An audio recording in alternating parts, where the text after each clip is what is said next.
Welcome everyone. Welcome to Mental Health 2.0. Mental Health 2.0 आज आपण साजरा करतोय कारण काल वर्ल्ड मेंटल हेल्थ डे झाला. सो त्याच्यासाठी आपण आज डॉक्टर संजोत देशपांडेंना बोलवलं आहे. डॉक्टर संजोत देशपांडेंना भेटल्यावर मला ॲक्च्युली खूप जास्त आनंद झाला because she sort of a celebrity to me. त्यांना मी खूप ऐकलंय. त्यांचं अनेक दशकं खूप काम झालेलं आहे ह्युमन माइंडवरती, ह्युमन बिहेवियरवरती, इमोशन्सवरती. आणि खूप जणांना त्यांनी भावनिक अडचणीतून बाहेर येण्यासाठी मार्गदर्शन केलेलं आहे. तर त्यांनी 2 पुस्तकंही लिहिली आहेत. आत्महत्या हे उत्तर नाही हे एक पुस्तक आहे आणि दुसरं म्हणजे अटळ दुःखातून सावरताना हे एक दुसरं पुस्तक आहे. खूप सुंदर पुस्तकं आहेत. कधी वेळ मिळाला, तुम्हाला इंटरेस्ट असेल तर प्लीज आवर्जून वाचा. आणि आज आपण त्यांच्याबरोबर काही गप्पा मारणार आहोत, भावनांचा उहापोह करणार आहोत. So let's begin with actually the questionnaire itself. आपण एक तो स्ट्रेस सिम्पटम्स किंवा काय सिम्पटम्स असतात किंवा असू शकतील अशा स्वरूपाचा एक क्वेश्चनेअर आपण तयार केलेला आहे. तर मॅम, मला ॲक्च्युली हे विचारायचं होतं की स्ट्रेसकडे आपण फिजिकल एलिमेंटसारखं बघू शकतो का? म्हणजे आपल्याला कसं सर्दी पडसं झालं की आपण डॉक्टरांकडे जातो. सो स्ट्रेसकडे आपण तसं बघू शकतो का? तर आपण असं बघूया की स्ट्रेस हा आपल्या जगण्यातला भाग आहे. म्हणजे असं नाही होणार आहे की our life will be without stress. आणि जर स्ट्रेस काढून टाकला आपल्या जगण्यामधनं, काही स्ट्रेस नाहीये, तर life will become boring actually. Because we all need to have some challenges. Okay, म्हणजे एखादी गोष्ट जर आपल्याला यायला लागली तर मग कालांतराने त्याचं आपल्याला समजतं की आता मला ही येते आहे. So we have to have some challenges. आणि मग आपल्याला पुढे जायचं असेल तर बेसिकली ह्या सगळ्यामध्ये म्हणजे आपण कधी पण कम्फर्ट झोनमध्ये गेलो आणि आपल्याला ग्रो व्हायचं असेल तर we have to challenge our comfort zone. Okay, त्यामुळे स्ट्रेस हा आपल्या जगण्यातला भाग असणारच आहे. पण तो स्ट्रेस जेव्हा आपल्यावर एक काय म्हणूया आपल्या हेल्थवर अफेक्ट होतो, आपल्या रिलेशनशिपवर अफेक्ट होतो, जेव्हा आपल्या कामावर अफेक्ट होतो, तेव्हा आपण त्याच्याकडे लक्ष देण्याची गरज आहे. आणि तुम्ही सगळ्यांनी जी क्वेश्चनर सोडवलेली आहे ती अगदी छोटीशी काय म्हणूया की ज्याने एक आयडिया यावी अशी ती क्वेश्चनर आहे. ओके, की त्याच्यात काही काही असे सिम्पटम्स आहेत, राईट, की कॉन्सन्ट्रेशन होतं का, किंवा तुम्हाला काय झोप लागते का, भूक लागते का, अशा पद्धतीचे ते सगळे प्रश्न आहेत. आणि ही लिस्ट खूप मोठी आहे. म्हणजे आपण त्याच्यामध्ये बऱ्याच काही काही गोष्टी ऍड करू शकतो. की मनात सतत तेच विचार येत आहेत, किंवा माझं कामावर लक्षच लागत नाहीये, कामात चुका होत आहेत, किंवा भांडणं होत आहेत माझ्या कलिग्स बरोबर, किंवा मला कोणाशी बोलावंसंच वाटत नाही, इथपासून ते माझं आपल्या काय म्हणूया स्मोकिंग वाढलंय, किंवा आपण आता सगळेजण सोशल मीडियावर असतो तर मी खूप वेळ सोशल मीडियावरच घालवते. अशी सिम्पटमची यादी खूप असू शकेल. आणि मला असं वाटतं की तुम्ही सगळ्यांनी ती सोडवलेली आहे. ओके, तर मला असं प्रश्न आहे की काय तुम्हाला म्हणजे त्यातलं काहीतरी होत आहे ना, काही ना काहीतरी एखादं सिम्पटम प्रत्येकाला जाणवतंय. Am I right? ॲब्सोल्युटली. काहीतरी त्यातलं कोणाला एक जाणवलं असेल, कोणाला 4 जाणवले असतील, कोणाला त्याच्यामध्ये असं की काही प्रमाणात जाणवले असतील की खूप आहे हे एखादी गोष्ट कधीतरीच जाणवते. असं आपण प्रत्येक जण त्या बाबतीत एक काहीतरी प्रत्येकाचं हे आहे. ओके, तर ती जाणवणं स्वाभाविक आहे. कारण आपण आपल्या आत्ताच्या सगळ्या जगण्यामध्ये स्ट्रेस हा भाग आहेच, ताणतणाव असतातच आणि त्याचे आपल्यावर परिणाम होतच असतात. कारण आपण तसं त्याच्याकडे बघत नाही, ताण म्हणजे आपल्या जगण्याकडे, की असे काहीतरी आपल्यावर ताण आणि ताणाचे परिणाम होत आहेत. पण सिम्प्लिफाय करून सांगायचं आता ह्या सगळ्या ह्याच्यामध्ये जेव्हा मेंटल हेल्थ असं आपण म्हणतो, आणि आता ही सगळी एक प्रकारची मेंटल हेल्थ काहीतरी त्याच्यामध्ये आपल्याला एक पिक्चर कळणारी ही सिम्पटम्स आहेत. मी असं म्हणेन की ती 12 किंवा तेवढेच प्रश्न आहेत, पण अजून त्याच्यामध्ये बरेच काही असू शकतात. तर असं साधारणपणे बघायचं की आता एक छोटं एक्झाम्पल देते की माझं डोकं दुखतंय, आज सकाळपासून माझं डोकं दुखतंय. डोकं दुखू शकतं, ओके, पण माझं डोकं रोज दुखायला लागलं, रोजच दुखतंय, तर I have to pay attention to it. So the first is, what is important is frequency. Okay. Okay. Second is intensity. I have a dull headache or I have a intense, खूप असं ठाण मारल्यासारखं डोकं दुखतंय. So intensity, right? आणि third one is duration. Like I start getting headache in the morning and दुपारपर्यंत डोकं दुखतच असतं.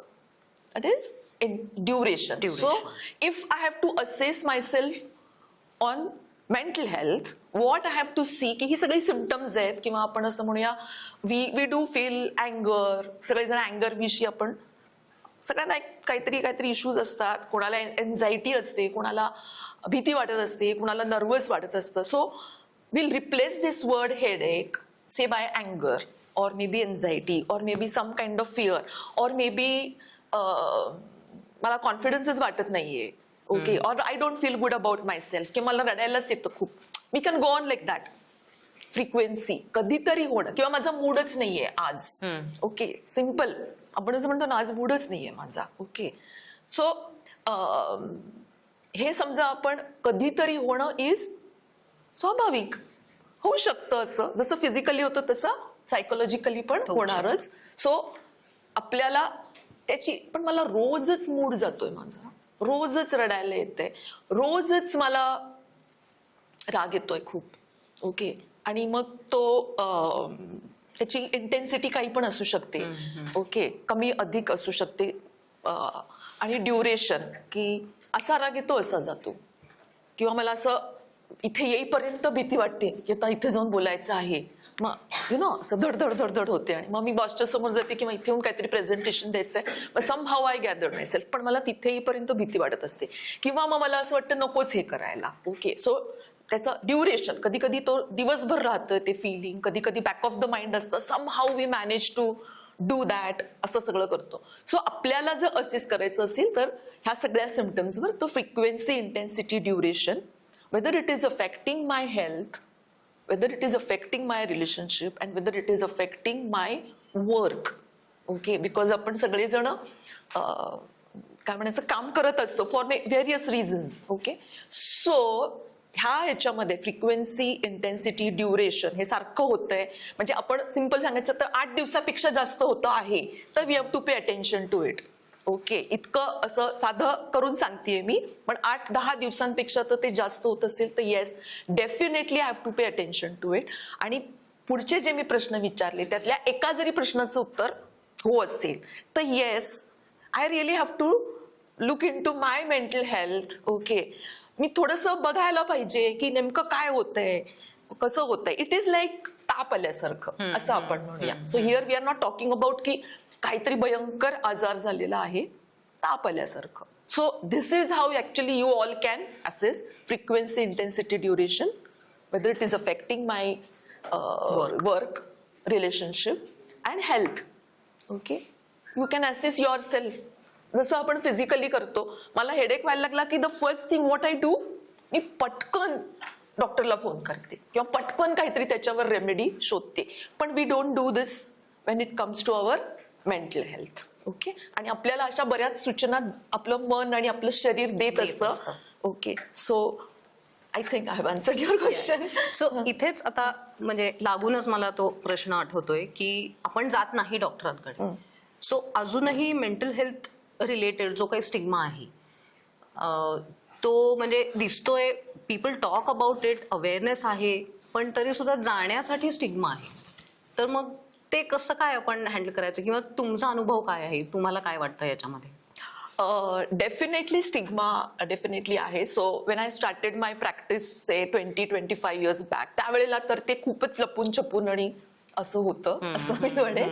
त्यापेक्षा आता people are bit open about it, काही काही लोक सांगतात, पण बेसिकली त्याच्याविषयी गैरसमज खूप आहे. म्हणजे अजूनही असं वाटतं की एवढे पर्सनल प्रॉब्लेम्स आपण तिसऱ्या व्यक्तीला काय कळणार आहेत, किंवा तिसरी व्यक्ती काय शोधणार आहे, किंवा काही बऱ्याच जणांना कॉमनली असं दिसतं की रिलेशनशिपचे प्रॉब्लेम्स असतात आणि मग तिसरी व्यक्ती आम्हाला काय सल्ला देणार आहे, आम्हाला, त्यांना काय कळणार आहे, किंवा आपलं घरातलं आपण असं म्हणू की सगळं असं जाऊन काय सांगायचं, आपल्या घरातल्या खाजगी गोष्टी का सांगायच्या. सो बेसिकली अतिशय एक त्याच्याविषयीचा स्टिग्मा आहे तो गैरसमजात येतो. ओके, म्हणजे सायकोलॉजिस्टची किंवा सायकॅट्रिस्टची मदत लागणं किंवा मेंटल हेल्थचा काहीतरी इश्यू असणं म्हणजे मी काहीतरी वीक आहे, माझ्यात काहीतरी वीकनेस आहे. ओके, किंवा अतिशय वेड्या, okay, those who are crazy, those people only need psychiatrist और सायकोलॉजिस्ट हेल्प. तुम्ही माझ्या क्लिनिकमध्ये येऊन बसलात तर तुमच्या असं लक्षात येईल की असे लोक खूप कमी येतात. असे आपल्यासारखेच सगळे असतात की ज्यांना खूप काहीतरी प्रश्न पडलेले आहेत किंवा ज्यांना स्ट्रेस आहे. बेसिकली स्ट्रेस हे मेजर कारण असतं खूप जणांना हे करायचं. सो असे म्हणजे वीकनेस आहे, क्रेझी लोकांनाच हे लागतं. तिसरी व्यक्ती आमच्या आयुष्यात काय मदत करणार आहे किंवा अशा पद्धतीचे खूप सारे गैरसमज आहेत. आणि मग त्यामुळे we don't talk about it openly, म्हणजे अजूनही लपवून ठेवण्याकडे त्याचा हे असतो. आणि मी असं कळकळीची विनंती करते की ते अजून वाढण्यापेक्षा, रिलेशनशिपचा प्रॉब्लेम अजून काहीतरी वाढण्यापेक्षा तुम्ही वेळीच या. किंवा मला एन्झायटीचा त्रास आहे, त्याचा खूप काहीतरी परिणाम झालाय आणि मग आता पुलाखालून बरंच पाणी वाहून गेलंय आणि मग आता मी काहीतरी उत्तर शोधण्याचा प्रयत्न करते, त्याच्यापेक्षा वेळीच ट्रीटमेंट घ्यावी, जसं आपण शारीरिक म्हणजे आपल्या फिजिकल हेल्थ बाबत करतो. सो बेसिकली हा स्टिग्मा गैरसमजातनं येतो की अशा पद्धतीचे बरेच गैरसमज आहेत आणि आम्हाला याची गरज नाही, आम्ही आमचे प्रॉब्लेम सोडवू शकतो वगैरे वगैरे असे खूप. किंवा सायकियाट्रिस्ट आणि सायकोलॉजिस्ट काय करणार आहेत, किंवा मग औषधांविषयीचे गैरसमज असतात, किंवा सायकोलॉजिस्ट काय नुसतं ऐकतातच, मग ऐकण्याचे एवढे पैसे द्यायचे का वगैरे वगैरे वगैरे असं. सो किंवा ते काय सल्ला देणार, तर असं बेसिकली यू नो काय करतात सायकोलॉजिस्ट सायकियाट्रिस्ट माहिती आहे का?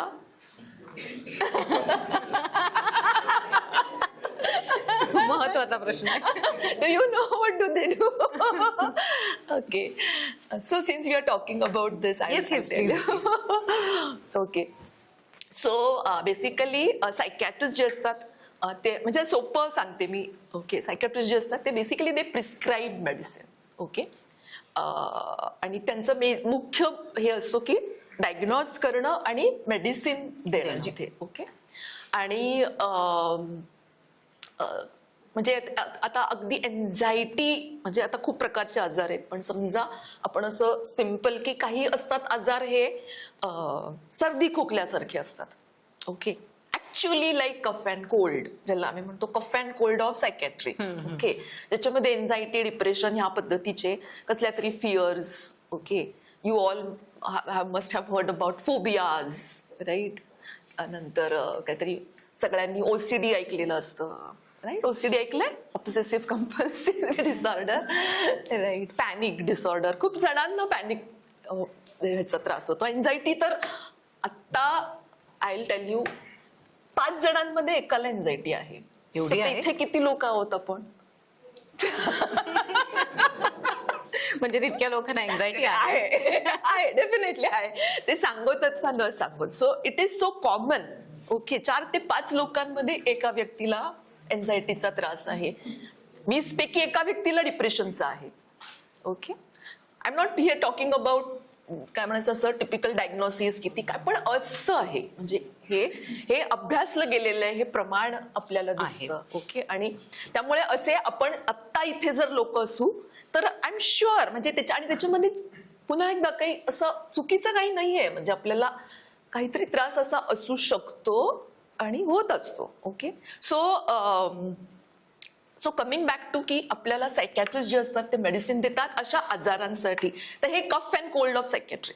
ओके, दुसरे असतात ते असे ज्याला आपण म्हणू की सिव्हिअर मेंटल इलनेसेस, की ज्याच्यामध्ये स्किझोफ्रेनिया आहे किंवा काय बायपोलर डिसऑर्डर आहे किंवा अजून असे सिव्हिअर ऍडिक्शनचे काही काही केसेस असतात आणि मग बरेच काही त्याच्यामधल्या कॉम्प्लेक्स गोष्टी असतात. सो त्याच्यासाठी मात्र तुमची फर्स्ट लाईन ऑफ ट्रीटमेंट ही औषधं आहेत. ओके, आणि along with that sometimes some people need counselling. Okay, so basically सायकॅट्रिस्टचा रोल हा औषधं देण्याचा आहे.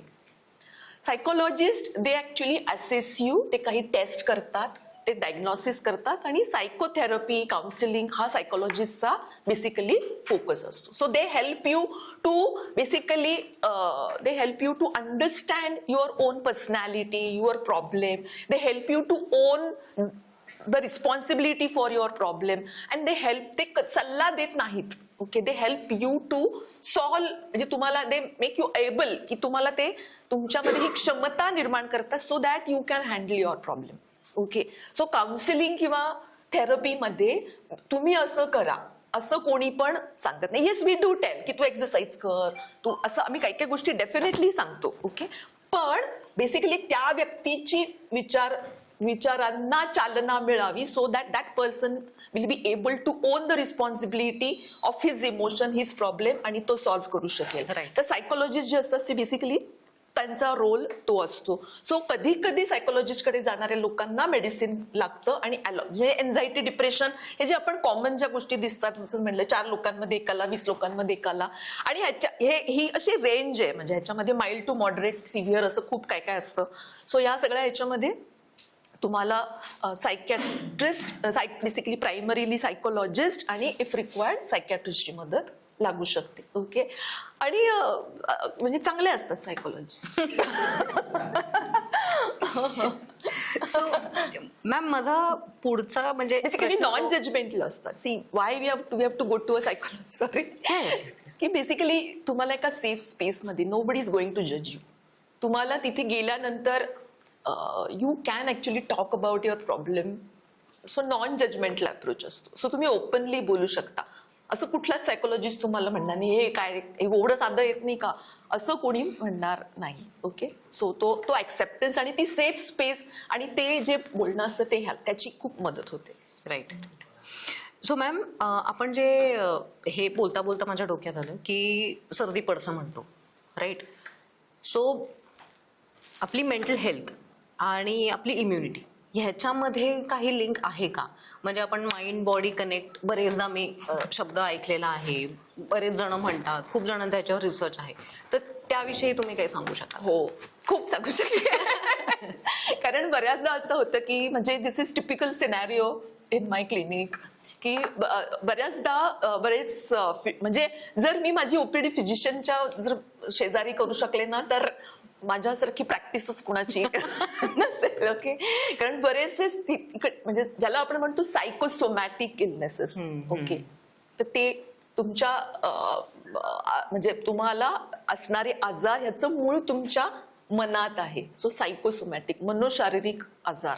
It's a typical scenario in my clinic. So people come with अशी एक प्लॅस्टिकची बॅग असते, त्याच्यात खूप सारे रिपोर्ट आणलेले असतात त्यांनी, आणि मग ते असं म्हणतात की हे सगळं केलंय ह्याच्यात काही निघालेलं नाहीये, आणि they are basically very much resistant to see me.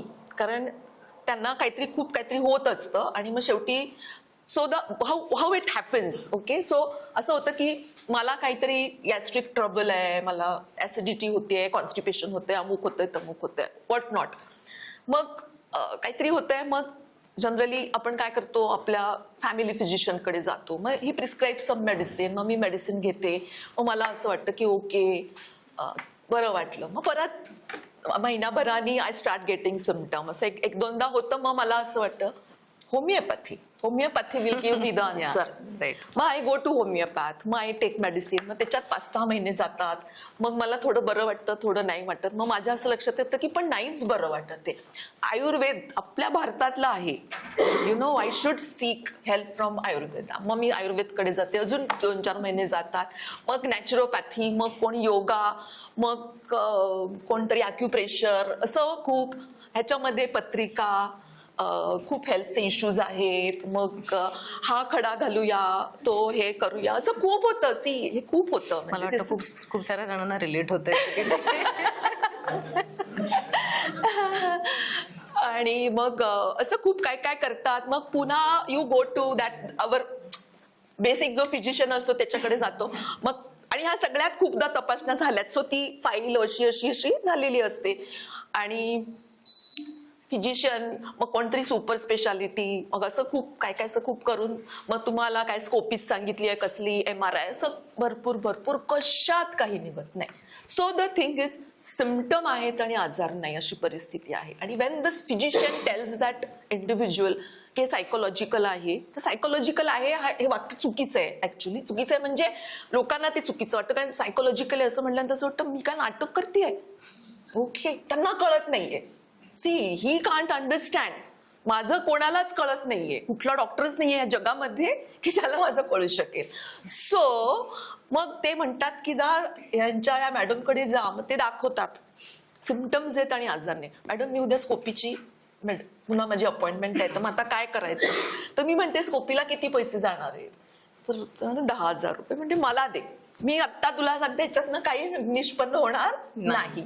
So basically असे खूप आहेत की जे आपण मगाशी स्ट्रेसचं बोललो. सो आपण जर स्ट्रेस योग्य पद्धतीने मॅनेज केला नाही तर तो हळूहळू, आणि त्याच्याकडे लक्ष, ती जी सगळी आपण मगाशी सिम्पटम्स बघितली, आणि मी अजून काही सिम्पटमची लिस्ट पाठवीन वाटल्यास तुम्हाला, you can circulate that. So ती जर आपण त्याच्याकडे लक्ष दिलं नाही, आपण स्वतःच्या स्ट्रेस सिम्पटमची काळजी घेतली नाही, स्वतःची काळजी घेतली नाही, तर मग आपल्या शरीरातून त्या सूचना मिळतात. ह्याच्यामध्ये सायकोसोमॅटिक, ह्याच्यामध्ये हे तर मी सांगते, पण स्किनचे प्रॉब्लेम्स, ओके, स्किनची ओपीडी आणि सायकोलॉजिस्टची ओपीडी तर एकच असायला पाहिजे. म्हणजे स्किनचे 90-95% प्रॉब्लेम्स हे सायकोलॉजिकल ह्याच्यामधनं निर्माण आलेले आहेत. सो असे अनेक आहेत त्या सगळ्या ह्याच्यामध्ये.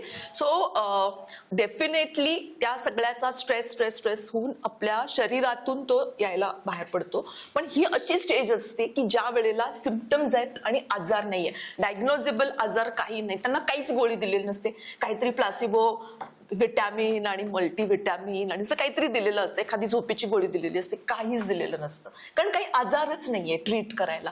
दिस is actually the best spot where actually if we start working we can, आपण परत आपल्या हेल्थकडे रिस्टोअर करू शकतो आणि चांगलं राहू शकतो. पण खूपदा ह्या सगळ्या आपण डिनायल मध्ये राहतो, आपण त्याच्याकडे लक्ष देत नाही, आणि मग आपल्याला म्हणजे ते आजारामध्ये, म्हणजे मग ब्लड प्रेशर होईल, डायबिटीस होईल, किंवा अजून काहीतरी स्किनचा एखादा काहीतरी असं काहीतरी, म्हणजे अल्सर होईल, किंवा कारण सततच acidity. So our body also has some tolerance, so that अल्सरच झाला किंवा असं काहीतरी आजार झाला. आणि या ह्याच्यामध्ये असं एक कॉमनली असं सांगते की म्हणजे अशा लोकांना कॉमनली अशी एक सवय झालेली असते की they are constantly doing body scan on their own. म्हणजे इट इज म्हणजे ती अशी एक ऑटो पायलटवर गेलेली गोष्ट आहे. So I am constantly doing, मी अशी बसले ना तरी काय होतंय का असं. आणि मग मी इतका स्कॅन केल्यावर मला काहीतरी सेन्सेशन जाणवतातच. मग ती जाणवली की which I interpret it as a symptom.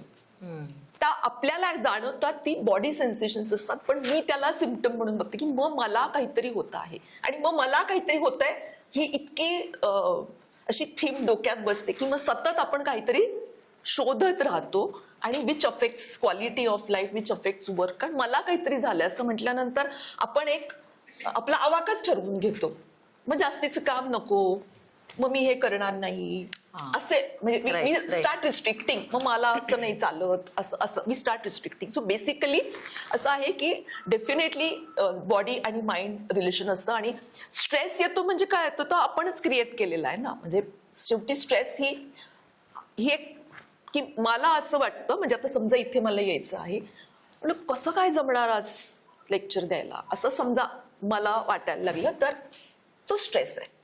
मग मी असं म्हणणार की नाही माझं आज मला बरं नाही अमृता, नकोच येऊ, बिकॉज आय हॅव परसिव्ड की हे लेक्चर देणं हे माझ्या आवाक्या बाहेरचं आहे. सो केव्हा स्ट्रेस येतो की there is a perceived demand and perceived ability. ह्याच्यामध्ये जर काहीतरी मला, हे सगळं मीच ठरवलंय की ही डिमांड खूप मोठी आहे, आपण हेच केलेलं नाहीये, आणि परसिव्ड ॲबिलिटी मला असं वाटतं की ही कमी आहे, आणि मग त्याच्यामध्ये जेव्हा इम्बॅलन्स असतो, असं जेव्हा मीच ठरवते की हे लेक्चर द्यायला माझी ॲबिलिटी कमी आहे, की मला स्ट्रेस सिम्पटम्स यायला सुरुवात होते. आणि मग असं कॉन्स्टंटली आपण जर करत राहिलो, म्हणजे हा जर गुंता सोडवला नाही, तर मग तो स्ट्रेस आणि विच देन अफेक्ट्स बॉडी. मग ह्याच्यामध्ये मग सतत असं झालं की ॲज यू सेड राईटली की मग it affects your our immunity, मग तुम्ही सारखे आजारी पडता, सारखीच सर्दी खोकला झालाय, मग तापच येतोय, मग मला बरंच वाटत नाही, मग पुन्हा यू होत कॅन राहतं. हा okay. So as we are progressing, हे म्हणजे चर्चा करता करता मला असं विचारायचं आहे की आपण ह्या सगळ्या गोष्टींचं म्हणजे आता आपली मेंटल हेल्थ आहे त्याची रिस्पॉन्सिबिलिटी कशी घ्यायची. म्हणजे आता हे होतंय वगैरे तुम्ही सांगितलं की ड्युरेशन, फ्रिक्वेन्सी हे आपण फाइंड आउट करायचं, पण मग how do we responsibility take actions towards it. आणि आपण फिजिकल जेव्हा हे बघतो एलिमेंट्स होतात तेव्हा आपण पटकन उठून आपण मगाशी म्हटलं तसं जातो डॉक्टरांकडे, औषधं घेतो, रेस्ट घेतो फॉर दॅट मॅटर, त्याच्यासाठी करतो जे काही गरजेचं आहे ते. पण मग ह्याच्या रिलेटेड जे असतं ते बरेचदा काय होतं ते नाही मला काम आहे म्हणून इग्नोर केलं जातं जरी डॉक्टरांनी सांगितलं असेल. तर मग याच्यामध्ये थोडीशी ॲक्टिव्हली रिस्पॉन्सिबिलिटी कशी घेऊ शकतो आपण.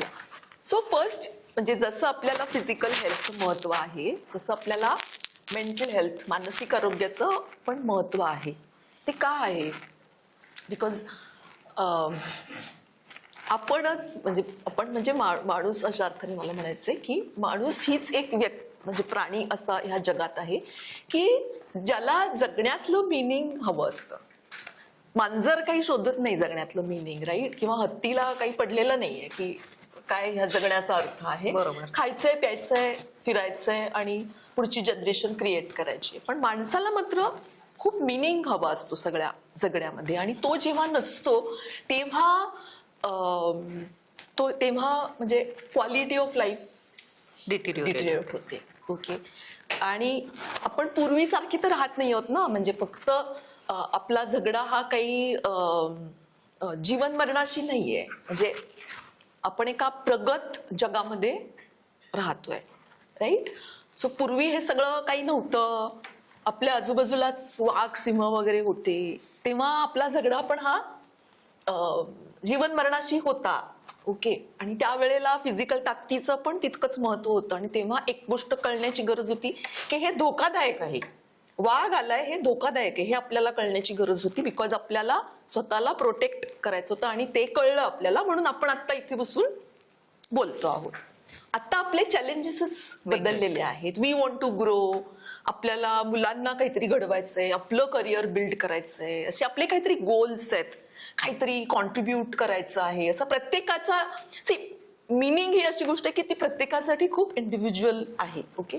पण तो जर मिनिंग नसेल तर तुमची क्वालिटी ऑफ लाईफ नक्की काय करायचं करून असं झालं तर मजा नाही येत आपल्याला. ओके. पण एखादी गोष्ट म्हणजे मी खूप धडपडीने काहीतरी करते आणि मग मला जेव्हा त्याचं काहीतरी मिळतं असं की म्हणजे काय कोणी नुसतं शाबासकी देणं ऑल्सो इज काय म्हणायचं माझ्यासाठी ते छान वाटणारं असतं.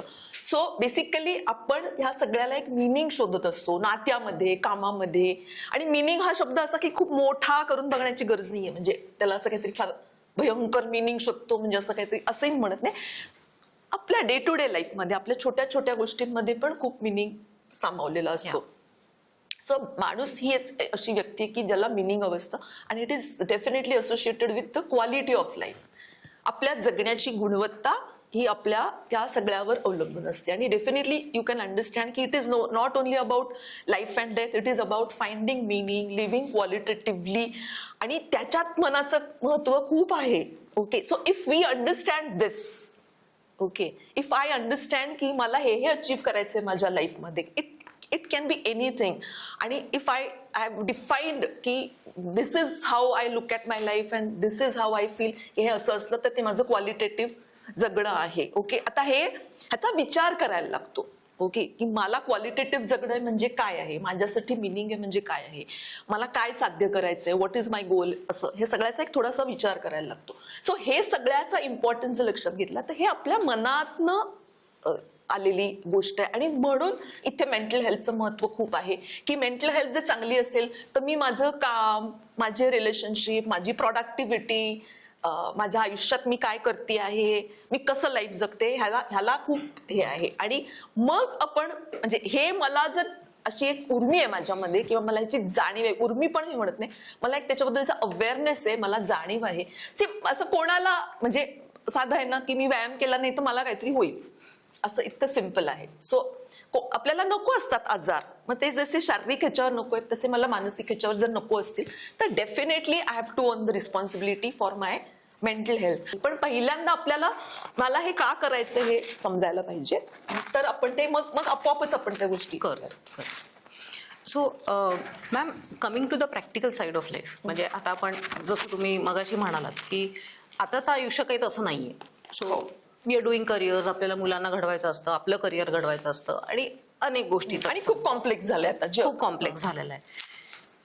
तर मॅम ह्याच्यामध्ये बरेचदा असं होतं की काम करताना, म्हणजे आपण स्ट्रेस जे बोलतोय, तर बरेचदा आपण जे कंपार्टमेंटलायझेशन म्हणतो तर ते केलं जात नाही, ते होत नाही. केलं जात नाही म्हणण्यापेक्षा होत नाही.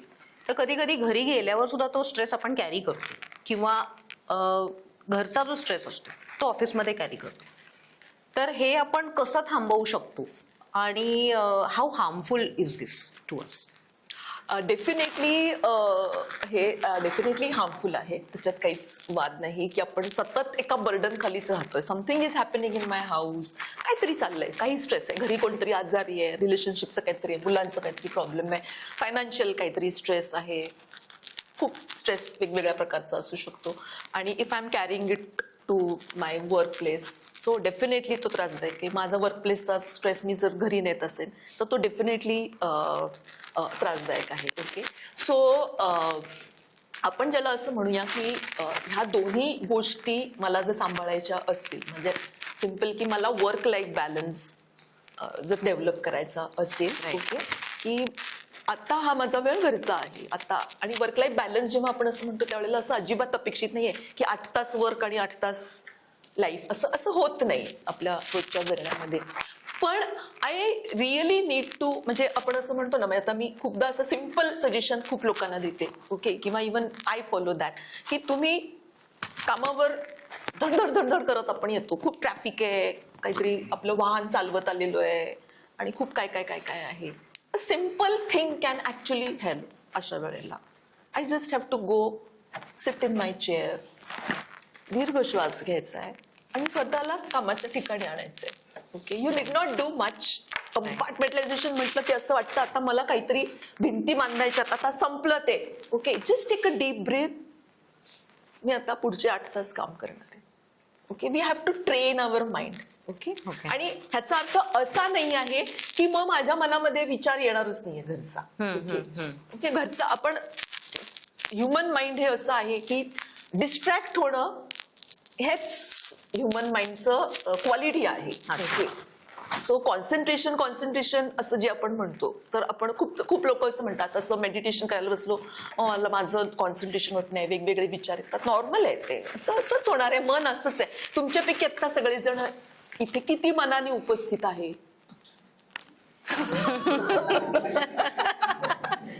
Good question. Right. So this is normal. मला बोलता बोलता असं काहीतरी एकदमच काहीतरी आठवतं. This is normal. म्हणजे असं I have to bring back that attention. So basically आपण हे मान्य करूया की असं जाणार आहे. I will have to bring back. आता पुढचा वेळ मी, पुढचा 1 तास मी ह्या कामासाठी ठेवलाय आणि आय विल डू दॅट. खूप आपण सारखी स्वतःची परीक्षा घेण्याचं कारण नाही. It's okay. मला आठवण येणार आहे की कोणतरी समजा घरी आजारी आहे, तर मला असं होणार आहे की अरे काही झालं नसेल ना, किंवा औषध घेतलं असेल ना, असं मला वाटणार आहे. ओके, किंवा काहीतरी माझ्या पार्टनर बरोबर माझं भांडण झालंय, तर काहीतरी डोक्यात विचार येणार आहे की मी असं म्हणायला पाहिजे होतं, तसं काहीतरी असं येणार आहे. It's okay. पण आपण यावं, टेक अ डीप ब्रीथ. मी आता पुढचा breathing helps. Okay, simple. Compartmentalization असं काही म्हटलं की आपल्याला त्याचा त्रास होतो. परत घरी जाताना सेम बसा. आता आपण घरी चाललेलो, आता उरलेलं भांडण घरी जाऊन करूया. ओके, सो बेसिकली सिम्पल आपण जर काही गोष्टी अशा स्वतःला हेल्प केली तर त्याची मला सांगायचंय की मदत होते. आणि पुन्हा ह्या सगळ्याला असं आहे की पुन्हा ह्या सगळ्याला आपण म्हणजे एक आपलं मेंटल हेल्थची काळजी कशी घ्यायची, स्ट्रेस कसा मॅनेज करायचा वगैरे वगैरे, ह्या सगळ्या आपल्या लाईफस्टाईलमध्ये त्या गोष्टी कशा आणायच्या, हे असं एकदम जमत नाही. म्हणजे हे आपल्याला करत राहावं लागतं. म्हणजे हे लाईफस्टाईल मधला मुद्दा आहे की आपली लाईफस्टाईल कशी पाहिजे. मला ना मॅम अँगर विषयी बोलायचं होतं थोडंसं. म्हणजे बरेचदा काय होतं की हल्ली in general because of lot of complexities in our lives आपला टॉलरन्स खूप कमी झालाय. तर बरेचदा टॉलरन्स कमी झाल्यामुळे पटकन राग येतो, पटकन आवाज चढतो, टोन बदलतो, असं खूपदा होतं. तर मग ह्याला आपण म्हणजे काय कसं म्हणायचं की अँगर मॅनेजमेंट इश्यूज आहेत म्हणून म्हणजे कधी कधी असंही वाटतं की नाही अँगर मॅनेजमेंट म्हणजे फारच मोठा शब्द आहे, पण मग ते डे टू डे लाईफमध्ये आपण कसं मॅनेज करायचं. म्हणजे हे जे पटकन जे सरकतं म्हणजे यू स्नॅप ज्याला म्हणतो आपण, तर ते स्नॅपिंग कसं थांबवू शकतो किंवा कसं आटोक्यात आणू शकतो. ओके, तर I will come back to this, पण त्याच्यात मी थोडंसं आय टॉक मी थोडं elaborate answer. Sure. Okay okay. So basically पहिल्यांदा आपण असं बघूया की कुठली पण इमोशन म्हणजे शी इज डिस्कसिंग अबाउट अँगर बेसिकली, कारण खूप कॉमन इश्यू आहे तो. पण बेसिकली आपण जर इमोशन असं म्हटलं, ओके, सो आपण सगळंच आपण भावनांनी व्यक्त करत असतो, सगळ्याच गोष्टी, ओके, आणि ती कशाची तरी एक रिॲक्शन आहे, राईट. सो कुठली पण भावना, अँगर आहे, नंतर काय एन्झायटी आहे, इव्हन डिप्रेशन आहे, ओके, किंवा फ्रस्ट्रेशन आहे, किंवा सॅडनेस आहे, गिल्ट आहे, असं बऱ्याच भावना आहेत. तर ह्या सगळ्या काहीतरी घडतं आणि त्याचा तो हे असतो, ओके, म्हणजे त्याची ती रिॲक्शन असते. सो पहिलं आपल्याला असं लक्षात ठेवायचं की कुठलीच जे काही मला एन्झायटी येते किंवा त्यांनी अँगर म्हटले तर मला राग येतोय खूप, मी शॉर्ट टेम्पर्ड आहे, किंवा मला माझं अँगर इश्यूज आहेत वगैरे वगैरे जे, तर बेसिकली आपल्याला असं होतंय and it's okay to feel any emotion, okay. आपण मला असं वाटायलाच नकोय, मग असं कसं वाटू शकतं मला, अशी कशी मी वेड्यासारखी पटकन बोलून जाते, ओके, असं आपण let's not say that. It's okay to feel any emotion, कारण कुठली पण इमोशन अशी बरोबर किंवा चूक अशी नाहीये, ती वाटते आहे आणि आपण स्वतःला मुभा द्यावी तसं वाटण्याला, ओके. मुभा देण्याचा अर्थ आपण तसंच वागायचं असं नाही, पण आपण ते ऍक्सेप्ट करतो आहोत. That doesn't make me a bad person, okay. राग येण्यामध्ये चूक नाहीये, भीती वाटण्यामध्ये चूक नाहीये, आणि त्याच्यामुळे आपण एखादी काय म्हणायचं चांगली किंवा वाईट व्यक्ती ठरत नाही, ओके. तर आणि प्रत्येक जी भावना असते त्याच्या पाठीमागे म्हणजे ती भावना is trying to tell us something, म्हणजे त्या भावना चुकीच्या असतात असं नाही, ओके. तर मी यांच्यावर चिडते कारण मला असं वाटतं की she is not cooperating with me, okay. तिने मला हवं ते सहकार्य केलेलं नाही. कॉमन म्हणजे वर्कप्लेस मधला सिनॅरिओ आपण असं बघितलं तर तिने मला सहकार्य केलेलं नाहीये, किंवा तिच्यामुळे मला काम अडलेलं आहे, because she has not help me the way I want, okay. तर त्याच्यामध्ये एक प्रोटेक्टिव्ह हे असतो, बिकॉज मला आता तुझ्यामुळे अडचण निर्माण झालेली. सो अँगर असतं तेव्हा त्याच्यामध्ये एक प्रकारचं प्रोटेक्शन. पूर्वी जर बघितलं की समबडी स्नॅचिंग माय फूड, तर मी लगेच जाऊन, म्हणजे मी जंगलात आपण राहत होतो त्या काळातलं बोलतेय की म्हणजे जेव्हा आपण आदी मानव वगैरे त्या भागात, सो कोणीतरी आपल्याला भीती वाटत होती, लपत होतो, मला राग येत होता तर मी लढत होते वगैरे वगैरे. सो आता कुठल्या पण भावनेच्या पाठीमागे असं काहीतरी एक आपली विचारधारा असते, ओके, आणि त्याच्यातनं आपण रिॲक्ट करत असतो. सो मला भावना जर हाताळायची असेल तर पहिलं म्हणजे मी ती म्हणजे भावना चूक किंवा बरोबर असं ठरवू नये. It's okay to feel this way. I can identify the triggers, okay okay, I can identify the triggers की कशामुळे असं होतं आहे. मग ते फ्रिक्वेन्सी वगैरे वगैरे हे सगळं आपण त्याच्यामध्ये गोष्टी येतील की मला इतका राग येतो आहे, आणि देन आय कॅन ऍक्च्युली मला का राग येतोय त्याच्या पाठीमागे माझ्या मनात काय विचार येत आहेत. तर माझ्या मनात असे विचार येतात की she does this to me purposely, this is my thought process. आणि मग असं जेव्हा माझ्या मनामध्ये, सो मी एक काहीतरी कन्क्लुजन फॉर्म केलंय, मी एक काहीतरी माझी एक विचारधारा झालेली आहे, ओके, किंवा मला असं ठाम विश्वासच आहे की ती मुद्दामूनच माझ्यासाठी असं करते आहे, किंवा काय असं. सो आपण एक काहीतरी आपलं एक इंटरप्रिटेशन, आपलं एक काहीतरी त्याच्याबद्दलचं म्हणणं, आपल्या किंवा अझम्पशन, असं आपण पण खूपशा गोष्टी तयार केलेल्या असतात, आणि मग त्या ह्याच्यामध्ये आपण ती गोष्ट अशी सटकन रिॲक्ट करायला लागतो, ओके. सो आपण असा विचार करूया की मला पहिल्यांदा तो ऍक्सेप्ट करता आला पाहिजे, मला तो ट्रिगर समजला पाहिजे, त्याच्या पाठीमागचे मला विचार कळायला पाहिजे. ओके, आता ह्याच्या पुढची मॅनेजमेंट थोडी बिट डिफिकल्ट आहे, म्हणजे काय म्हणायचं ती म्हणजे सेशन मध्ये जावं लागेल असं झालं तर.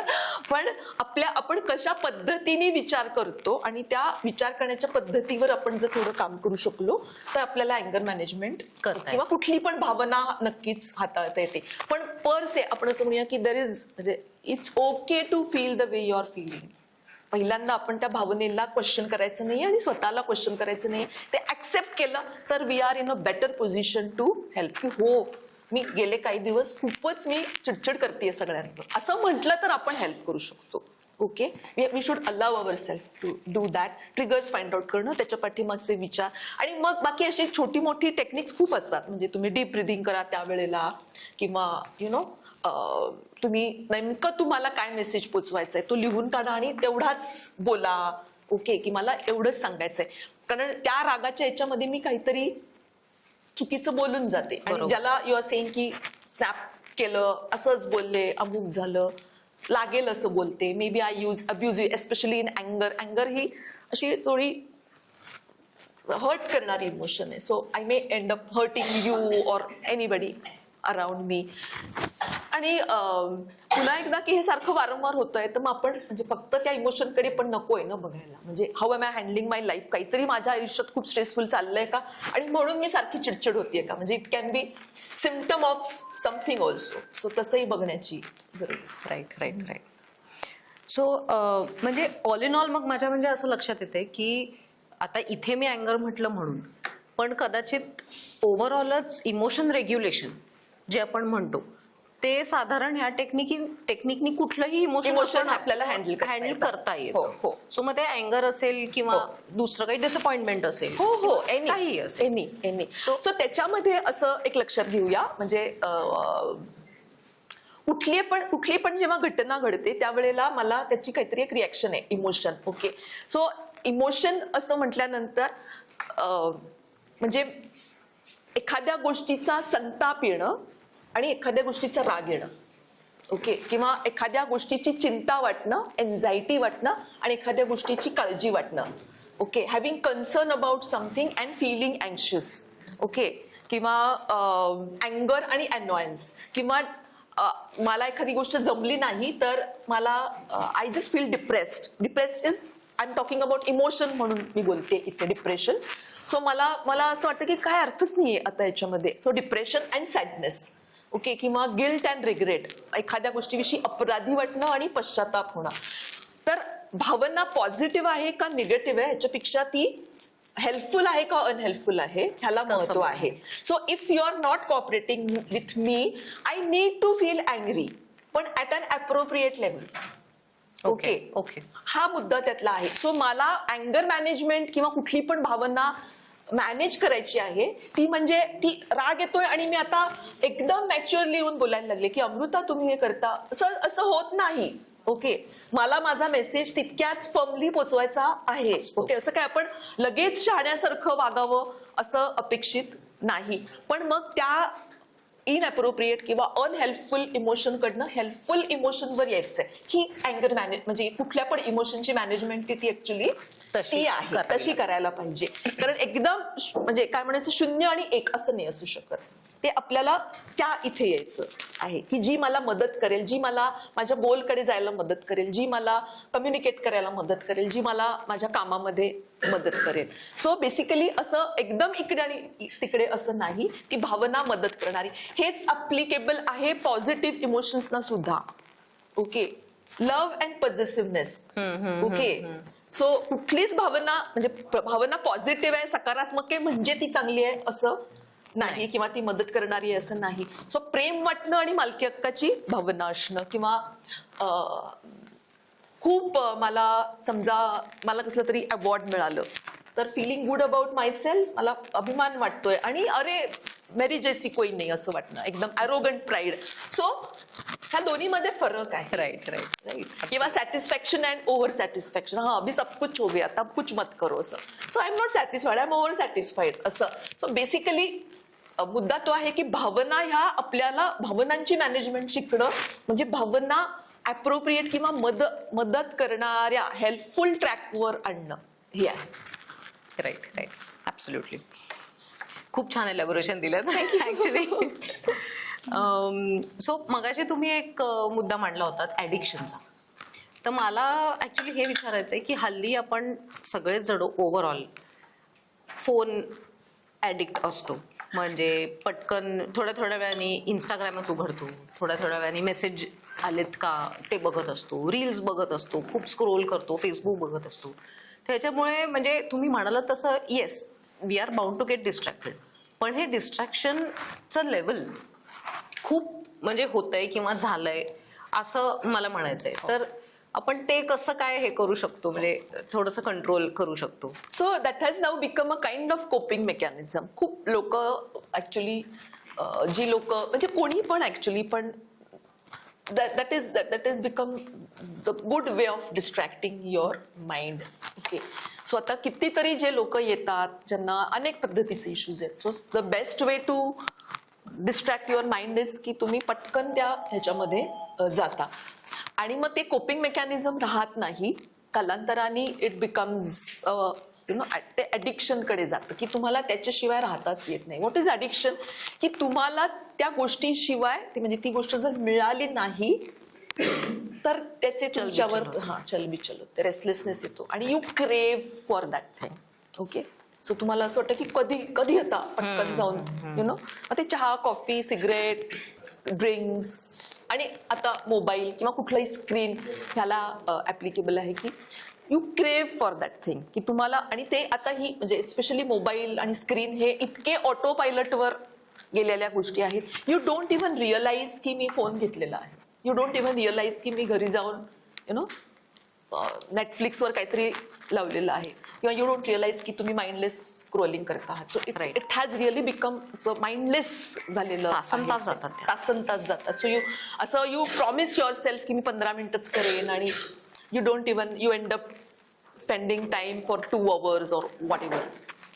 So basically म्हणजे हा एक नक्कीच काय म्हणूया कन्सर्नचा विषय आहे की स्क्रीनला लोक खूप अटॅच व्हायला लागलेली आहेत आणि ते ॲडिक्शनच्या लेवलवर स्पेशली तुमच्यापैकी खूप जणांना मुलं असतील तर इव्हन अगदी छोट्या 3-4 वर्षाच्या मुलांना सुद्धा पेरेंट्स देतात. ॲडोलेसंट मुलांमध्ये सगळं हे खूप कॉमन आहे. त्यामुळे डेफिनेटली हा एक कन्सर्नचा विषय आहे की तर ते त्याच्यासाठी फारच म्हणजे खूपच तुम्हाला आपण हे कधी करतो, किती वेळ करतो आणि त्याच्यावर म्हणजे काय काय मेजर्स आपण म्हणजे त्याच्याबद्दलची एक म्हणजे खूप माइंडफुल्ली ते हँडल करण्याची गरज आहे. त्याच्याबद्दल आपलं एक स्वतःचं अंडरस्टँडिंग पाहिजे की मी किती तास. आणि हे सगळं असं आहे ना की तुम्हाला मोबाईल पण सांगतो ना की तुम्ही किती वेळ स्क्रीनवर घालवला, स्क्रीन टाईम वगैरे वगैरे असं हे सगळे मेजर्स असतात. पण आपण ते म्हणजे सगळे दुर्लक्ष करत राहतो आणि ह्या सगळ्या साईन्स आहेत की मी स्क्रीन टाईमचं काहीतरी लावलंय पण मी त्याचं ऐकत नाही किंवा ह्या सगळ्या ऍक्च्युली साईन्स आहेत किंवा मला काहीच नसतं तेव्हा हे म्हणजे आता साधं आहे ना. आता मी बघते माझ्या क्लिनिकमध्ये सुद्धा. सो तिथे पुस्तकं असतात. Nobody reads that. म्हणजे आता कुठेच आपण गेलो काहीच कुणाच्या हातात पुस्तक वगैरे असं काही दिसणार नाही. एव्हरीबडीज म्हणजे सतत मोबाईल. सो आपण हे किती करतोय, मला हे कमी करायचं आहे का, मी हे किती वापरते, काय म्हणून वापरते. Okay, how mindful I am about म्हणजे मी जे काय करते मोबाईल किंवा स्क्रीन बरोबर त्याच्याबद्दल मी ते किती माइंडफुली करते का माइंडलेसली करते. सो असे बरेच प्रश्न आहेत आणि नॉट ओनली दॅट त्याचं अवेअरनेस असं नाही पण I have to replace that with something. म्हणजे मी जर हे करणार नसेल तर मी काय करणार आहे हे ठरवण्याची गरज असते. तर आपण हे करतो. पण माझ्याकडे जर त्याचं उत्तर नसेल तर मी म्हणते मागच्या दिवस. Okay, so I have to actually prepare my self की मी जर हे करणार नसेल तर मग मी काहीतरी मला एक ऍक्टिव्हिटी द्यायला पाहिजे की मी वॉकला जाईल, मी अमुक करीन, मी तमुक करीन. अशा तुमच्याकडे 10 ऍक्टिव्हिटीज पाहिजे. हे अगदी बरोबर आहे. कारण आजचा दिवस म्हणून आपण बरेच दिवस हे करतो. आजच फक्त करूया किंवा आजच मी एक नेटफ्लिक्सची पुढचा एपिसोड बघते आणि एकच बघते पण 3 बघितले असं बरेच जातं. So I really need to. आणि त्याच्यामध्ये ह्या गोष्टी थोड्याशा प्रॅक्टिसनी जमवाव्या लागतात. म्हणजे आपण ते पुढे ढकलत राहणं असेल किंवा मग त्याच्यामध्येच त्यालाच अडकून राहणं असेल आणि ते सगळं म्हणजे त्याचं हे माहिती आहे ना, म्हणजे सगळ्यांनी डोपामिन आणि हे सगळं माहिती आहे. सो डोपामिन दुसऱ्या कुठल्या गोष्टींनी मला क्रिएट करायचा, म्हणजे हेल्दी गोष्टींनी आय एम टॉकिंग अबाउट, ते मला ठरवायला पाहिजे. बरोबर बरोबर. मला आता इथे विचारायचं ऍक्च्युली की प्रेक्षकांमध्ये म्हणजे आपल्या इथे सगळे तुम्ही जे आलाय, तुम्हाला काही प्रश्न आहेत का? इतका वेळ मॅम बरंच काय काय सांगताय, तुमच्या डोक्यात पण तुमच्या लाईफ विषयी, तुमच्या कामाविषयी चालूच असेल, म्हणजे तुम्ही ते रिलेट करत असाल. मॅम जसं जसं सांगतायत तसं आपण सगळेजण रिलेट करतोय, मीही इथे बसल्या बसल्या रिलेट करते. सो तुमच्या डोक्यात काही प्रश्न असेल तर प्लीज विचारा. दिस इज द टाइम. परत आपल्याला मॅम भेटणार नाहीत, नाहीतर त्यांच्या क्लिनिकमध्ये जावं लागेल आपल्याला अपॉइंटमेंट घेऊन. I have a question for our side people. Okay. So we get lot of queries, or not really the queries, but the complaints or the dissatisfaction from the employees, as you said, that you are obstructing my work, or you are obstructing my success, or whatever I'm trying to achieve by XYZ. You are not submitting the report on time, you are not coming on time, or whatever is the reason. But it goes to a level jahan pe it has been abusive language and all of that. Okay, so that is a very common concern that we get. But people, our company, the management says that this is not the culture we want in the company. Yeah. So we are very clear that we've been hearing this कि construction में तो ऐसे ही काम होता है ना. But we are very clear as an organization that we do not want that culture. Construction में ऐसा काम होता होगा तो we want to change that. We want to be a trendsetter जहाँ पे it's okay to have an argument, it's okay to have a difference in opinion, but certain things are non-negotiable. That this language cannot be used.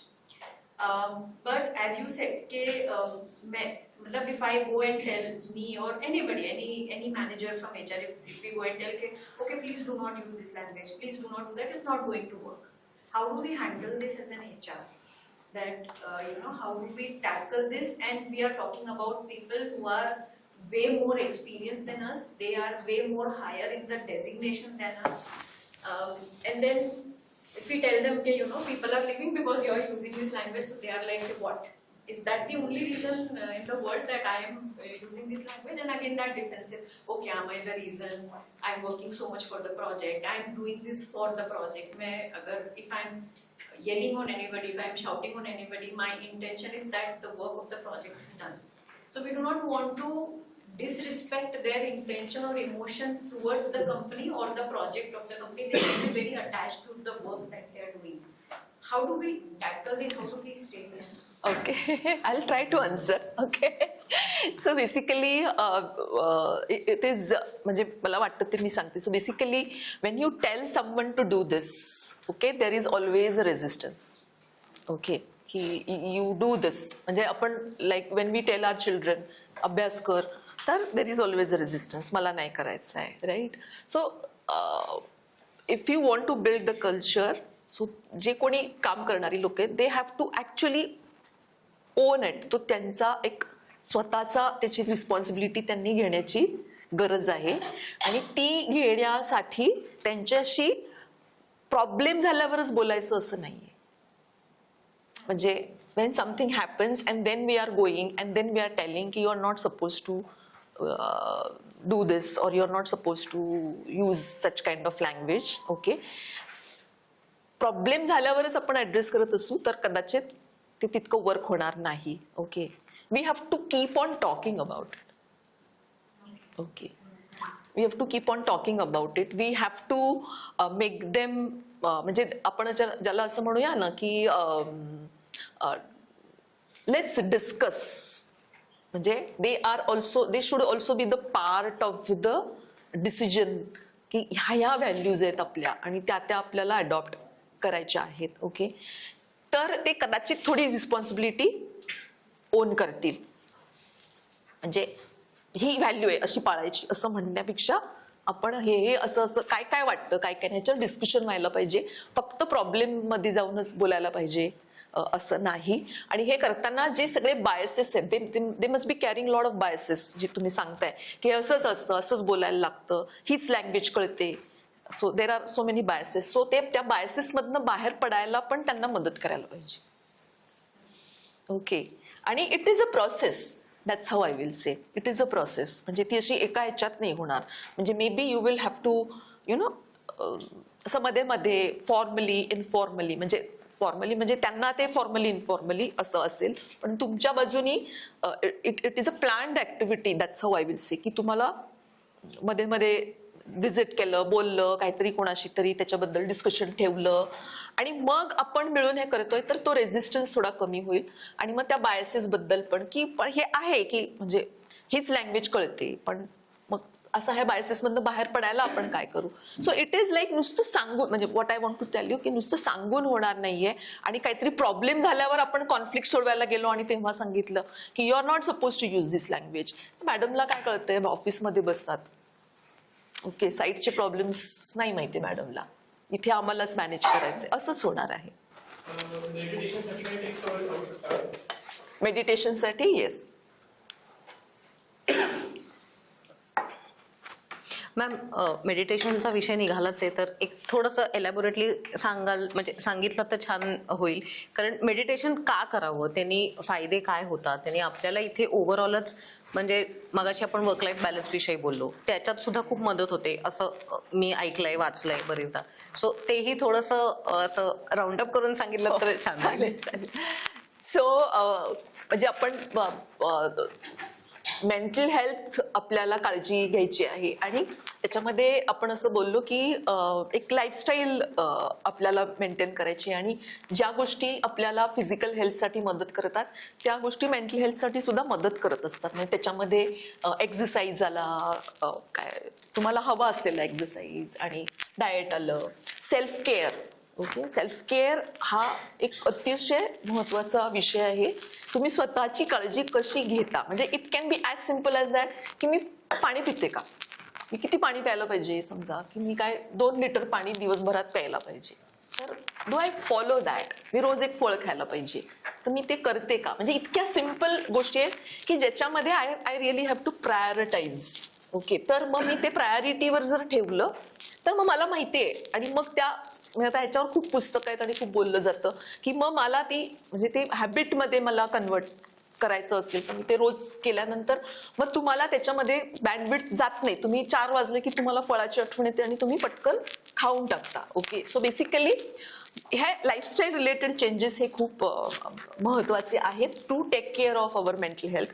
मगाशी जे मी म्हटलं की आपण विचार कसा करतो आणि काय करतो, त्याच्यामध्ये जसं एक REBT म्हणून एक रॅशनल इमोटिव्ह बिहेवियर थेरपी किंवा कॉग्नेटिव्ह बिहेवियर थेरपी, अशा काही काही गोष्टी आहेत की ज्या तुम्हाला विचार कसा करावा कसा नाही, किंवा काय त्यातली इरॅशनॅलिटी असते ती कशी हे करावी, शोधून काढावी, त्याच्यावर कसं काम करावं, असं बरंच काय काय शिकवते. So coming back to his question की meditation. Okay, so meditation definitely help करतं, आणि बेसिकली तुम्ही त्या मोमेंटमध्ये राहणं हा त्यातला मेडिटेशनचा खरा हे आहे, महत्वाचा भाग आहे.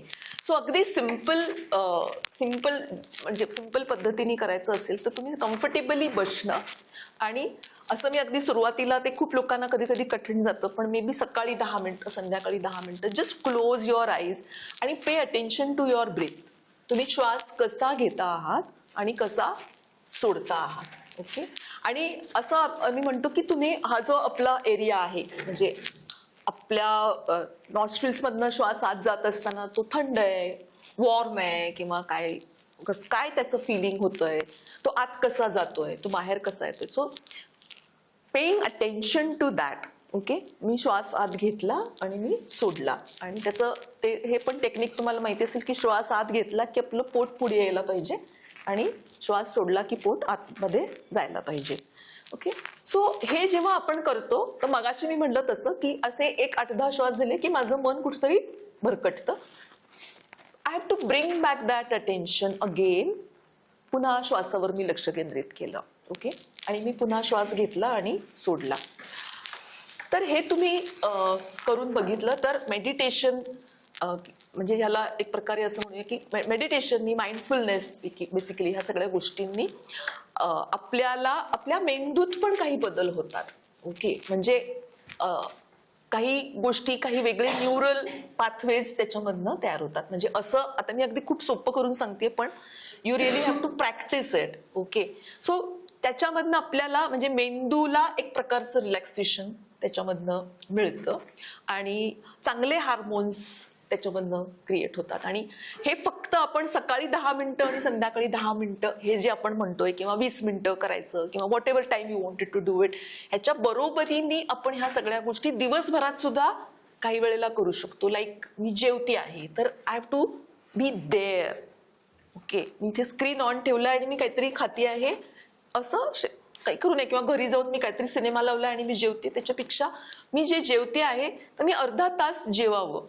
मी पाणी पिते तर मी पाणी प्यावं, मी फळ खाते तर मी फळ खावं, चहा पिते तर चहा प्यावा. ओके, काम करते तर मी काम करावं. ओके, सो बेसिकली असं आहे मेडिटेशन किंवा ह्याच्यामध्ये आपल्या मेंदूला, तर आपल्या ह्याच्यामध्ये म्हणजे आपण एकतर डिस्ट्रॅक्टेड असतो किंवा खूपशा गोष्टी ह्या ऑटो पायलटवर करत असतो. मी गाडी चालवत इथे आले तर मला समजतच नाही मी इथे कशी आले ना, म्हणजे असं ऑटो पायलटवर. तसं मी स्वयंपाक करते तर मी कशी भाजी चिरली, काय कुकर लावला, मला कळत नाही, कारण हे सगळं ऑटो पायलट मोडवर असतं. सो आय बिकम माइंडफुल जेव्हा मी जेवतेय. आणि ह्या सगळ्याचा जेव्हा आपल्याला माइंडफुली करणं हे याच्यामधलं सगळ्यात जास्त महत्वाचं आहे. मग आपण कामाच्या बाबतीत तर मी खूप जेव्हा असे विंडोज आपण म्हणतो ना कॉम्प्युटरचे ऑन करून ठेवलेत, ही विंडो ओपन नाही, ही ओपन नाही, ही ओपन नाही, तसं मेंदूचं जे असतं ते माइंडफुलनेसने आपण एका ठिकाणी आणतो आणि त्यांनी आपल्या मेंदूला एक प्रकारचं रिलॅक्सेशन मिळतं. किंवा त्यांनी एक आपण असं म्हणूया की एक जे हेल्प करणारे जे हार्मोन्स असतात ते आपल्याला मदत करतात. आणि म्हणून मेडिटेशन आपण कुठली पण गोष्ट ही अशी एक दिवस करून चालत नाही. आपण ते कन्सिस्टंटली जेव्हा म्हणजे व्यायामाचं असतं, मेडिटेशनचं असतं किंवा कुठल्याही गोष्टीचं, ते जितकं आपण कन्सिस्टंटली करू तितके त्याचे फायदे जास्त असतात. सो मेडिटेशननी हा नक्की फायदा होतो की तुम्ही माइंडफुली जगायला शिकता. मेडिटेशननी तुमचा स्ट्रेस कमी व्हायला मदत होते, तुमच्या इमोशनल हँडलिंगमध्ये हे होते, तुमची म्हणजे तुम्ही जास्त चांगल्या भावनांना हाताळण्याचं तुमचं तंत्र वाढायला लागतं. आणि असे भरपूर त्याचे किंवा ओव्हरऑल स्ट्रेस कमी होतो आणि असे भरपूर फायदे आहेत त्याचे. जसं की स्ट्रेस कमी करण्यासाठी आपण एक म्हणलं मेडिटेशन आहे, एक्सरसाइज करायला पाहिजे, वॉकिंग करायला पाहिजे. हो, अजून असे काय पॅरामीटर्स आहेत का ज्याच्यामुळे आपल्याला स्ट्रेस कमी करण्यासाठी त्याची हेल्प होऊ शकते? तर आता मी मगाशी आधी जे सांगितलं की सेल्फ केअर. ओके, सो हे सगळे करायला पाहिजेत, कारण म्हणजे एक्सरसाइजनी आपल्या बॉडीमध्ये जे हार्मोन्स तयार होतात त्याची आपल्याला मदत होते. सो नॅचरल आपण म्हणूया की नॅचरल अँटी डिप्रेसंट आपल्या बॉडीमध्ये एक्सरसाइजनी तयार होतात, एक प्रकारची ऊर्जा तयार होते. ओके, सो लाईकवाईज मला माझं म्हणजे अशा खूप गोष्टी आहेत. म्हणजे आता आम्ही असं म्हणतो की खूप स्ट्रेस आहे तर सारखंच कोणाशी जाऊन बोलणं शक्य नाहीये, तर तुम्ही लिहून काढा. सो लिहून काढणं हा सुद्धा एक जर्नलिंग करा. सो अशा पण काही गोष्टी असतात.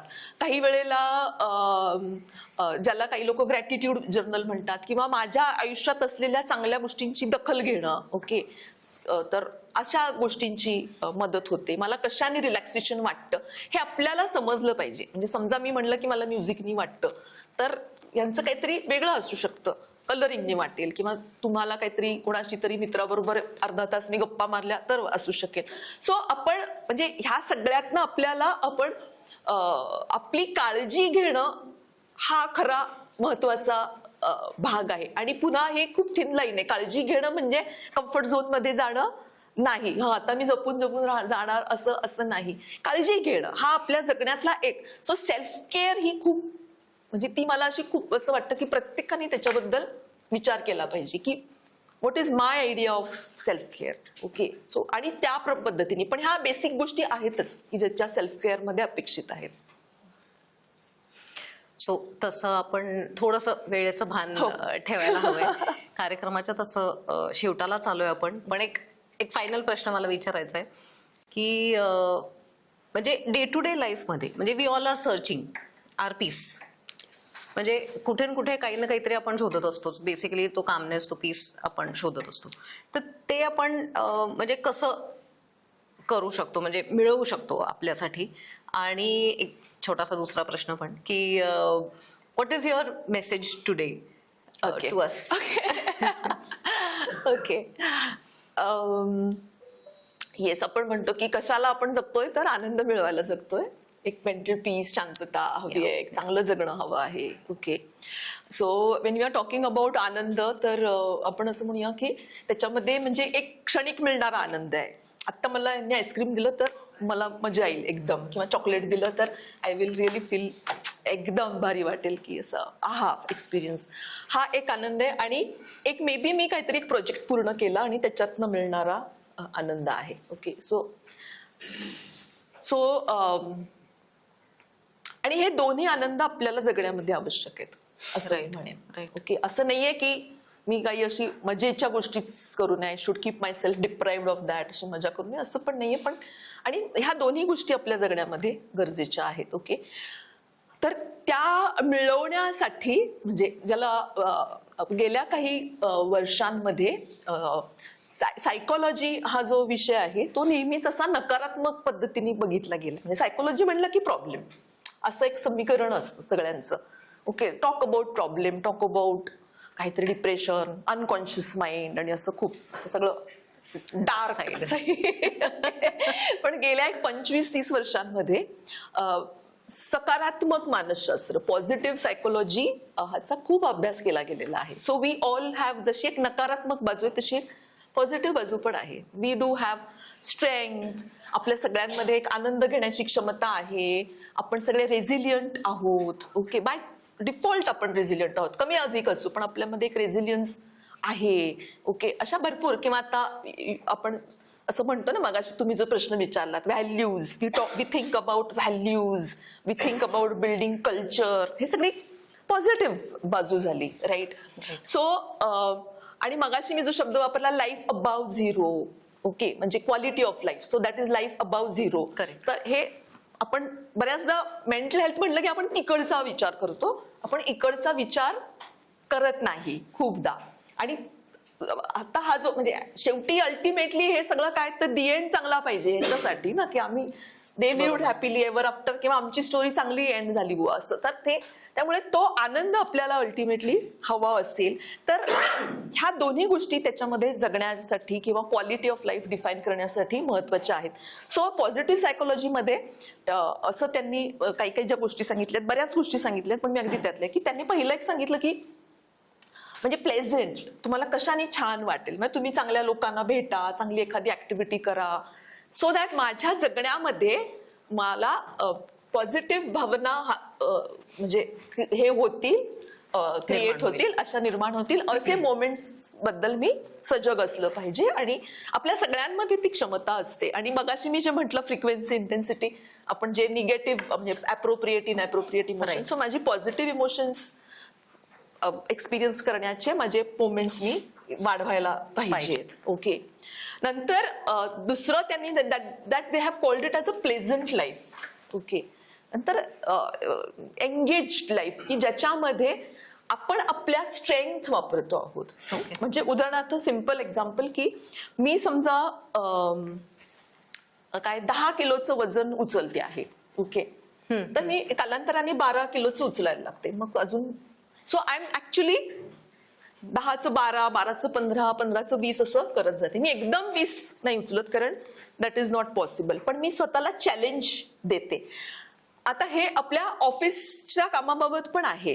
राईट. की आपण एखादं काम करतो तेव्हा माझी एक क्षमता आहे ती मी वापरते आहे. ओके. किंवा तुम्ही हा जो चॅलेंज सांगितला, तर नाव you have to use your strength in a different way to build some culture जे तुम्हाला हवंय ते. ओके.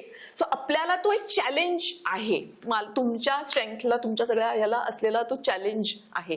आपण असं जेव्हा करतो तेव्हा we really get engrossed with that work.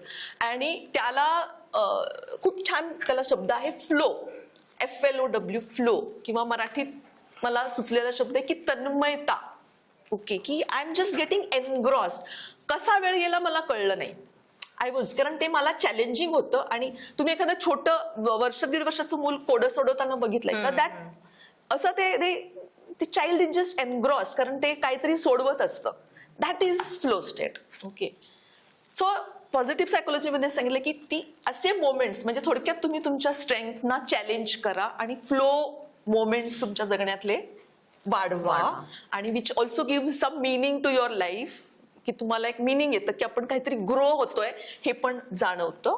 आणि जे आपण मगाचपासून बोलतो, जिथून आपण सुरुवात केली की मिनिंग लाईफ म्हणजे मिनिंगफुल लाईफ, तर ते मला मिनिंग पण माझ्या लाईफचं डिफाईन करता आलं पाहिजे. आणि मिनिंग बऱ्याचदा मी काय कॉन्ट्रीब्यूट करते, मी काय ऑफर करते आहे. सो ऑफर म्हणजे आपण जग बिग पण सोडून देऊया, आपण आपल्यापुरतं की मी माझ्या आसपासच्या लोकांना काय ऑफर करते, मी काय बोलते आहे.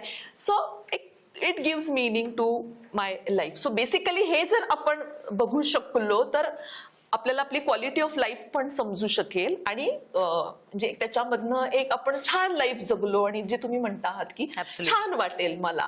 ओके, कारण मी चांगली, म्हणजे ह्याच्यामध्ये ह्या सगळ्या गोष्टींमध्ये नाती आली. म्हणजे समजा प्लेझंट मला चांगलं इमोशन, तर आय विल कॉल यू, आणि मी थोडंसं बोललो आपण गप्पा, मला छान वाटतं आपल्याला. सो तो नातं जोडण्याचा भाग आहे, काहीतरी इंटरॅक्शनचा, मिनिंगफुल इंटरॅक्शनचा भाग आहे, हे सगळं त्याच्यामध्ये आलं. सो आपल्याला मेंटल पीस, हॅपीनेस असं हवं असेल तर ह्या गोष्टींचा डेफिनेटली विचार करायला पाहिजे असं वाटतं मला. आणि व्हॉट इज द मेसेज, तर मी एवढंच सांगेन की मन हे गृहीत धरण्याची गोष्ट नाही. ओके, मनाकडे लक्ष द्यायला पाहिजे आणि मनाशी मैत्री करायला पाहिजे. ब्युटिफुल.